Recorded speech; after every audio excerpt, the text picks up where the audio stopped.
PC, de tudo bom, tudo na ordem, tudo na paz. Vamos aqui para nossa quinta leitura, quinta parte da porção de Bo, da Parashá da Shavua, porção da semana, tá? Pessoal, essa porção aqui ela é bem curtinha, tá?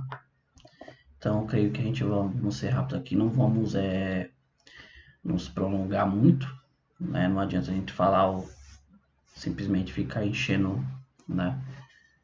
Aqui sem ter o conteúdo, tá bom? Diferentemente da porção de ontem, da parte de ontem foi enorme, né? Deu aí os 50 minutos aí de vídeo. Tivemos que falar do calendário, tivemos que falar do cordeiro, tivemos que falar da matzá, do fermento. Tá, essa aqui é bem curta. Então, sem mais delongas, vamos aqui rapidinho. Capítulo 12, versículo 21, dando continuidade aqui. Então, nós havíamos lido que Deus havia instituído o ceder de Pessa, né? E havia passado ali para Moshe, para avisar para o povo, pegar um cordeiro por família. E esse cordeiro, né, ele seria queimado, seria assado inteiro, não seria dividido, tá? Teve a matzá também, que era o pão sem fermento, assim como o fermento tinha que ser recolhido de todas as casas. Dando continuidade aqui, após Moisés ter instruído tudo em relação a isso, nós continuamos aqui no versículo 21. Moshe convocou todos os anciões de Israel e lhe disse: retirem e peguem para vocês cordeiro para suas famílias, e vocês abaterão o sacrifício de Pessa, tá? E vocês pegarão um maço de isopo e mergulharão no sangue que está numa bacia. Toquem a verga da porta e dos umbrais com o sangue da bacia. Nenhum de vocês sairá da porta de sua casa até amanhã.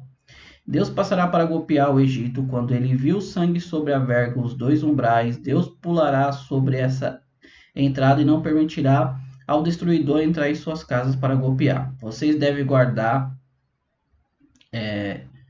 esse ritual como uma lei para vocês e seus filhos para sempre. Quando vocês vierem para a terra que Deus lhes dará, como ele falou, vocês devem guardar esse serviço. Quando seus filhos perguntarem o que é esse serviço para vocês, vocês dirão: é a oferenda de Pessa a Deus, pois ele pulou sobre as casas dos filhos de Israel no Egito quando ele feriu os egípcios, poupando nossos lares. O povo se curvou, se prostrou, os filhos de Israel fizeram como Deus tinha instruído a Moshe e Arão, assim fizeram.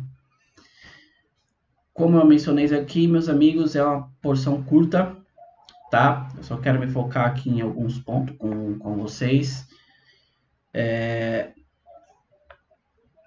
O que nós lemos até então, na parte anterior, que já havia falado sobre a questão de cada família pegar novamente, né, um cordeiro. Ali, Moshe passou dentro da Torá a instrução como ela deveria ser feita corretamente. Aqui a narrativa da Torá já volta novamente quando Moisés reuniu todos os anciões e falou para eles fazerem isso, tá? Então o que nós lemos anterior foi simplesmente a explicação, tá? E agora retorna aqui. Irache, ele faz um comentário interessante em cima disso aqui, que fala assim: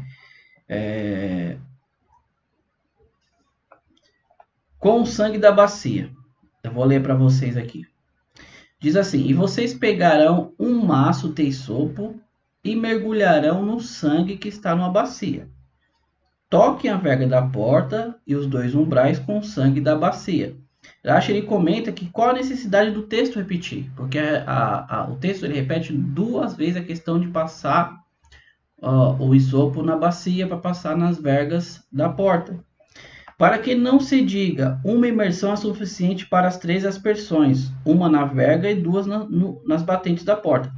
Por isso a escritura diz novamente que está na bacia, a fim de ensinar que cada aspersão deve ser feita a partir do sangue que estiver na bacia. Ou seja, para cada imersão, se ele passou na verga, ele desce novamente e passa novamente para 3 vezes. Ou seja, não era uma só vez. Se passava, tá? Seriam 3 vezes.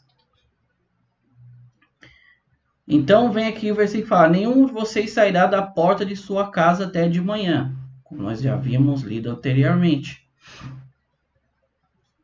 Deus falou para o povo não sair, porque Deus passará para golpear o Egito quando ele vir o sangue sobre a verga e os 2 umbrais. Deus pulará sobre essa entrada e não permitirá o destruidor entrar em suas casas para golpear. Como eu digo, eles passavam por dentro, tá? Hakadosh Baruch Hu, o eterno Deus, para ele vê tudo como se fosse limpo. Não como nós. Se você passa nas vergas das portas do lado de fora, quem está do lado de fora vê. Mas como nós lemos aqui na parte anterior, ontem, essa visão é para você. Você tem que ver. E assim como o Hashem passar e ver que o mandamento dele foi cumprido, ele saltará, tá? Como diz aqui em hebraico, ufassar, tá? E Deus terá piedade. Onkelos ele traduz assim como se Deus tivesse piedade, né? Mas porém, pesar, o texto aqui que diz pulará, ufassar, da onde vem a palavra pesa, quer dizer saltar, passar por cima, tá? E não permitirá o destruidor, ou seja, ele não deixará o destruidor a possibilidade de entrar, assim como ele não lhe permitiu Deus fazer mal, ou seja, o destruidor, o anjo da morte, ele saltará juntamente à sua casa, pulará e passará para a casa seguinte. Vocês devem guardar esse ritual como uma lei para vocês e seus filhos para sempre. Quando vocês vierem para a terra que Deus lhe dará, como ele falou, vocês devem guardar esse serviço. Ha-Avodá. É como eu disse, pessoal. Só vou entrar novamente em cima dessa questão, tá? Você vai achar na Torá ou na Bíblia, tá? No original hebraico não existe a palavra culto. Tá? Isso é uma interpretação, uma tradução do grego, uma interpretação para traduzir para hoje. A palavra para fazer serviço, o que era feito no templo era um serviço, um avodá. Tá? Toda essa ideia de prestar um culto, vamos adorar, vamos fazer isso, aquilo, vieram de outras religiões, vieram de religiões tidas como pagã. Tá? O que Deus pede para nós é um serviço. Sabe quando você vai prestar algo para alguém? Sabe quando você é contratado, PJ, você tem um contrato, você vai lá e faz aquele serviço, você presta aquele serviço para a pessoa? É a mesma coisa a Hashem. Deus deu as mitzvot para nós prestarmos a Deus um serviço qual? Ou seja, nós cumprimos aquele trato. Nós cumprimos aqueles mandamentos. Deus não quer que nós ficamos ali, como é que eu posso dizer? Toda essa ideia que nós tínhamos, ou que eu tinha na questão, vou cultuar, vou adorar a Deus. O que Deus quer é uma ligação íntima com Ele. Como eu falei, você respeitar. Eu já expliquei nos vídeos anteriores, quando você trata o seu pai e sua mãe com respeito. Seu pai e sua mãe não quer que você os adore, ele quer que você os respeite. Por isso que essa questão de você, eu vou adorar a Deus, ela é momentânea. Você está dentro de um local, você faz aquela adoração, todo aquele culto, saiu dali, você simplesmente esquece daquilo. Mas o que tem que sair com você é toda a ordem do serviço com Deus. Por isso que dentro da Torá, Deus não fala em relação ao culto. Você vai ver que quando chegar a questão do Mishkan, a questão do tabernáculo, a questão do templo, era feito um serviço. As pessoas não estavam cultuando ali. Por isso que Deus fala assim, o meu templo, o meu monte, a minha casa será chamada casa de oração, tefilá, para todos os povos. É um lugar onde você simplesmente se coloca perante Deus. Você vai fazer suas preces, tá? Eu estou entrando dentro desse contexto aqui porque, infelizmente, dentro da tradução português, você vai falar assim, vai estar escrito sacrifício, tá? E como eu disse, não está escrito sacrifício, assim, está escrito avodá, tá? Ou corban, uma oferenda, uma olá. Por isso que eu falo, a gente tem que entender um pouquinho do hebraico para a gente entender como se tratar aqui. Não é um sacrifício, não sacrificar o cordeiro ali como um sacrifício, pecado, como as religiões entendem. Não, é simplesmente fazer um serviço, uma oferenda a Hashem, tá? E como eu disse aqui, sempre, e seus filhos para sempre, ou seja, não é algo que Deus vai abolir, tá? Ou que a pessoa vai vir posteriormente para abolir, não, isso aqui é um tratado dentro de todas as suas famílias para sempre, como nós lemos nas porções anteriores, né? Em cada geração você vai fazer isso. Quando seus filhos lhe perguntarem o que este serviço para vocês, vocês dirão, é a oferenda de Pessa, né? Que Deus, pois, é a oferenda de Pessa a Deus, pois ele pulou sobre as casas dos filhos de Israel no Egito, quando eles feriam os egípcios, poupando nossos lares. O povo se curvou e se prostrou. Os filhos de Israel foram e fizeram como Deus tinha instruído Moshe e Aharon, assim o fizeram. Vou encerrar por aqui, porque, como eu disse, essa passagem, essa leitura era curta. Eu só quero pegar essa questão de você ter que ensinar, tá?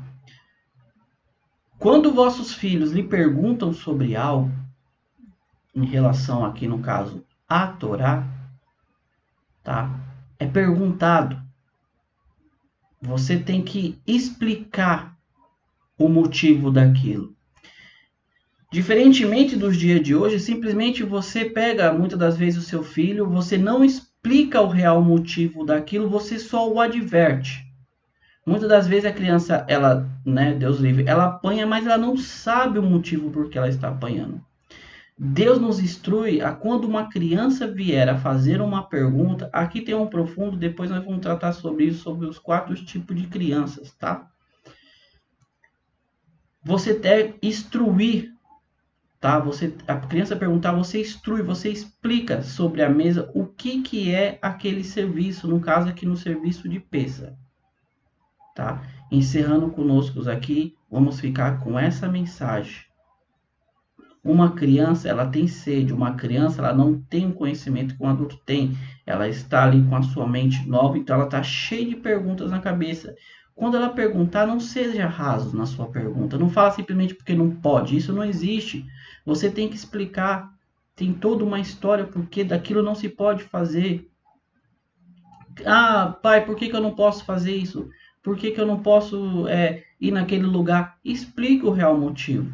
A criança, ela tem que saber o porquê. Assim como você cresce, você vira um adulto e você sabe o porquê você não faz certas coisas, a criança, por mais que ela não entenda 100% daquilo que você faz, daquilo que você fala no caso, é necessário que você explique, porque aquilo vai formar na cabeça dela, tá? Só para encerrar aqui, meus amigos, a criança, ela presta mais atenção nos seus atos do que nas suas falas.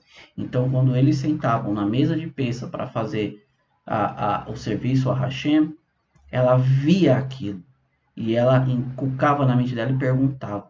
Então, presta bem atenção.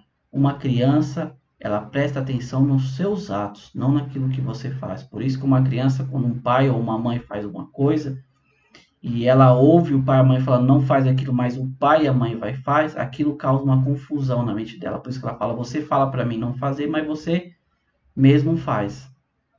Tá? Essa é a mensagem que eu quero deixar para o dia de hoje. Instruir é você explicar detalhes por detalhes o porquê daquilo. Tá bom? Sobre a nossa vida de hoje, entender a mensagem de Deus. Quando Deus pede algo, ele explica porquê. Tá bom?